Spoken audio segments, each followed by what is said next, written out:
ఇగో తిడితే అట్రాసిటీ కిందికి రాదు, కులం పేరుతో అవమానిస్తేనే చట్టం వర్తింపు, సుప్రీంకోర్టు కీలక వ్యాఖ్యలు. 10 చూద్దాం. ఓర్ని నేనైతే పాపం షాలు వేసి మావోడు మంచోడని పోయి షాలు వేసి వస్తే నా మీద 2 SC ST అట్రాసిటీ కేసులు పెట్టిండు, బైండ్ ఓవర్ కేసు పెట్టిండు.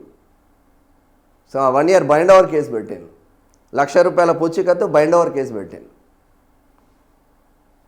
గమ్మతుంటుందిరా వీళ్ళది, వ్యవహారమే గమ్మతుంటుంది. ఏడున్నది ఇది?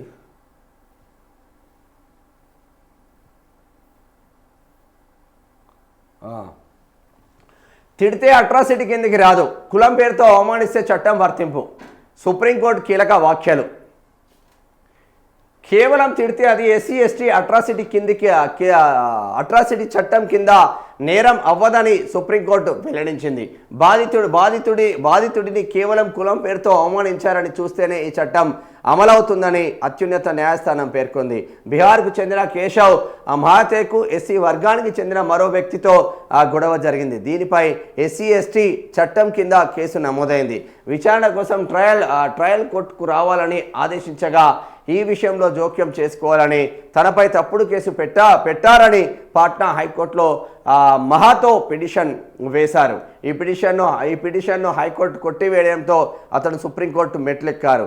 ఈ కేసులో కేవలం కులం కారణంగానే బాధితుడిని మహాతో అవమానించినట్లు FIR ఛార్జ్షీట్ నిరూపించలేకపోయాయని సుప్రీంకోర్టు తెలిపింది. బాధితులు SC ST వర్గానికి చెందిన వారవడంతో పాటు అవమానం కులం ఆధారంగా జరిగితే ఈ చట్టం వర్తించదు. Justice JB Pardiwala, justice Alok ఆధారంతో కూడిన ధర్మాసనం పేర్కొంది. కులం ఆధారంగా జరిగితేనే చట్టం వర్తిస్తుందంట. ఇక నార్మల్గా వాళ్ళు తిట్టుకుంటే వర్తించదు అన్న చర్చ జరుగుతుంది. ఇక్కడ అట్లా కాదు. ఒక SC ఆఫీసర్ ఉన్నదనుకో, సపోజ్ SC ఆఫీసర్ దగ్గరికి వేరే కులపైన పోయి ఆయన పనిచేస్తున్నాడు ఏంది అని మనం మాట్లాడితే చాలు, just SC ST atrocity case. ఓ SC లీడర్ ఉన్నాడు అనుకో, మనం ఏదైనా మాట్లాడినామనుకో, ఏం మాట్లాడిన అవసరం లేదు. నేను పోయి షాలువా కప్పి మావోడు గ్రేట్ అని నేనే స్టేటస్ పెట్టుకున్నాను. ఆ సోషల్ మీడియాలో కూడా ఉంటుంది, ఇన్స్టాలో FBలో అన్నిట్లో ఉంటుంది. షాలువా కప్పి మంచిగా ఆయన ఛాయ్ తాగిను, నేను ఛాయ్ తాగినా, మంచిగా మాట్లాడుకొని బయటకు వచ్చినాం. నా మీద 2 SC ST అట్రాసిటీ కేసులు, బైండ్ ఓవర్ కేసులు. ఈ దుర్మార్గమైన కేసులు కాకపోతే ఏంది? చట్టం అందరికీ ఒకేలాగా ఉండాలి. చట్టం నిజంగా తిట్టినోడిని శిక్షించాలి. కానీ అక్రమ కేసులకు గురవుతున్న బాధితులు ఎక్కువ మంది ఉన్నారు. అందులో జర్నలిస్టులు మొదటి వరుసలో ఉన్నారు. ఇక్కడక్కడ కాదు, రోజుకో జర్నలిస్టుల పైన కేసులు అవుతూ ఉన్నాయి. జర్నలిస్టు సంఘాలు గుడ్డి గుర్రాలకు పనులు తోముతున్నాయి. రేవంత్ రెడ్డికో సంఘం, బీజేపీకో సంఘం, బీజేపీకి లేదు వాస్తవంగా, బీఆర్ఎస్కో సంఘం, కాంగ్రెస్కో సంఘం విడిపోయినాయి. జర్నలిస్టు సంఘాలు కూడా విడిపోయి వాళ్ళ అడుగులకు మడుగులొత్తుకుంటూ వీళ్ళు వ్యవహారం చేస్తూ ఉన్నారు. నిజమైన రికార్డ్స్గా ఉండే జర్నలిస్టు మిత్రులు వాటిపైన ఏదైనా దాడులు జరిగితే మాత్రం చేయరు.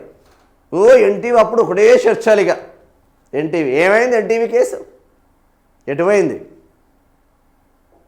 SC ST కేసులు కూడా చాలా అక్రమాలకు గురవుతున్నట్టు సమాచారం అయితే అందుతుంది. 50% జెన్యూన్ అయితే 50% మాత్రం అక్రమ కేసులే నమోదవుతున్న పరిస్థితి ఉన్నాయి.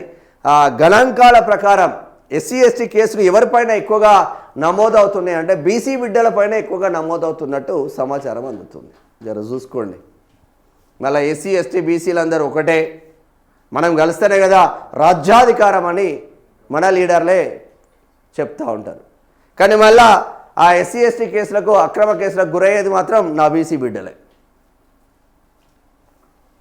అట్లుంటుంది కథ కంటికి మనం ఇంటికి అన్నట్టుంటుంది.